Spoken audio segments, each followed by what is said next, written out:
اور حضرت سیدنا فاطمہ الزہرا رضی اللہ تعالی عنہا کے کنیزاؤں تمہیں پردے میں رہنے کا حکم دیا گیا ہے اور شوہر کی فرما برداری کرنے کا حکم دیا گیا ہے کہ شوہر کی اطاعت اور فرما برداری کرو، اسی میں عورت کا فائدہ ہے اور اسی میں اس کی دنیا بھی بہتر ہوتی ہے اور اسی میں اس کی آخرت بھی بہتر ہوتی ہے۔ میرے پیارے آقا علیہ الصلوۃ والتسلیم کے پیارے دیوانوں، جو عورت اپنے شوہر کی فرما برداری اور اپنے شوہر کی اطاعت کرتی ہے، اللہ تبارک و تعالی ایسی عورتوں کو پسند فرماتا ہے۔ اب میرے پیارے آقا علیہ الصلوۃ والتسلیم کے پیارے دیوانوں، آؤ میں تاریخ کے ایک ایسے واقعات کا آپ کے نگاہوں کے سامنے رکھتا ہوں کہ جب کوئی عورت اپنے شوہر کی فرما برداری کرتی ہے، اپنے شوہر کی اطاعت کرتی ہے، تو اللہ تبارک و تعالی کتنا خوش ہوتا ہے۔ اور جب پھر اللہ خوش ہو جائے، جس انسان سے اللہ خوش ہو جائے، اس کی دنیا بھی سنور جاتی ہے اور آخرت بھی سنور جاتی ہے۔ میرے پیارے آقا علیہ الصلوۃ والتسلیم کے پیارے دیوانوں،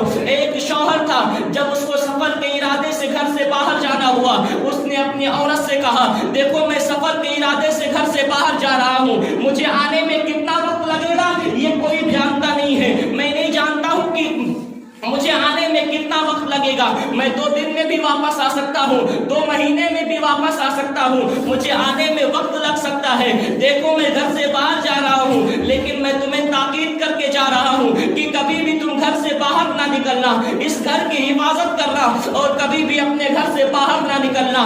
اللہ اکبر! وہ شوہر تاکید کر کے اپنی عورت کو اپنے گھر سے روانہ ہوتا ہے، کچھ دن گزرتا ہے، کچھ دن گزرنے کے بعد اس عورت کے والد کی طبیعت بگڑ جاتی ہے، اس عورت کے ابو کی طبیعت خراب ہو جاتی ہے، اسے خبر پہنچایا گیا کہ تمہارے ابو کی طبیعت خراب ہے، تمہارے والد کی طبیعت خراب ہے، تم اپنے والد کا حال چال پوچھنے کے لیے چلی آؤ، اپنے والد کی خیریت کو معلوم کر لو۔ اللہ اکبر! جب یہ بات سنی تو عورت نے سوچا، ایک طرف میرے والد کی طبیعت خراب ہے، ان کی طبیعت بگڑتی جا رہی ہے، ان کی عیادت کو جانا ہے، لیکن میرے شوہر نے مجھے تاکید کیا ہے کہ جب تک میں گھر واپس نہ آ جاؤں، میرے گھر کو چھوڑ کر کے جانا نہیں، گھر سے باہر نہ نکلنا۔ اب آخر کروں تو میں کیا کروں؟ اپنے شوہر کی فرما برداری کروں، اپنے شوہر کی اطاعت کروں، یا پھر میں اپنے باپ کی عیادت کے لیے جاؤں، میں اپنے باپ کی حال چال پوچھنے کے لیے جاؤں؟ اللہ اکبر! جب اس عورت کو کوئی بات سمجھ میں نہ آئی تو اس وقت کے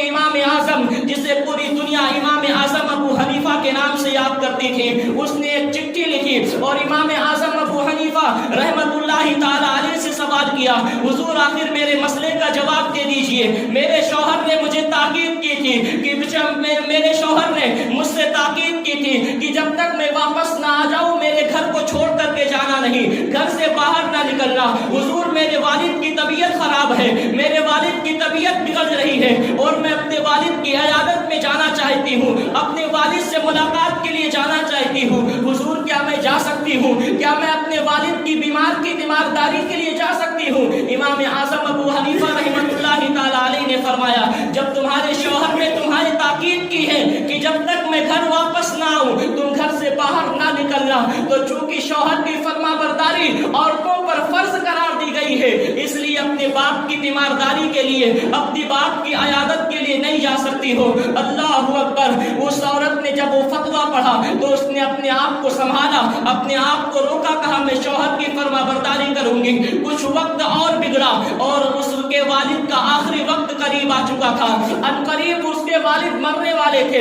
لوگوں نے خبر بھجوائی کہ دیکھو تمہارے والد کا انتقال ہونے والا ہے اور ایسا نہیں لگتا ہے کہ وہ زیادہ زندگی اور دنیا میں گزار پائیں گے، وہ تم سے ملاقات کرنا چاہتے ہیں، تم سے ملنا چاہتے ہیں، تم سے کچھ بات کہنا چاہتے ہیں، جا کر کے اپنے والد سے ملاقات کر لو، اپنے والد سے مل لو۔ اللہ اکبر!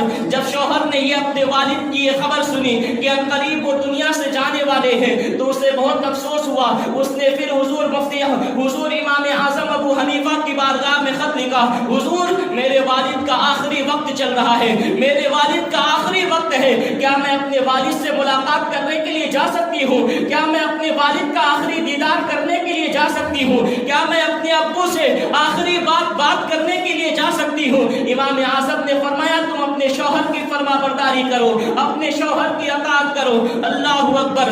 وقت اور گزرتا گیا، ایک وقت آیا کہ اس کے والد کا انتقال ہو گیا، اس کے والد اس دنیا سے کوچ کر کے چلے گئے۔ لوگوں نے خبر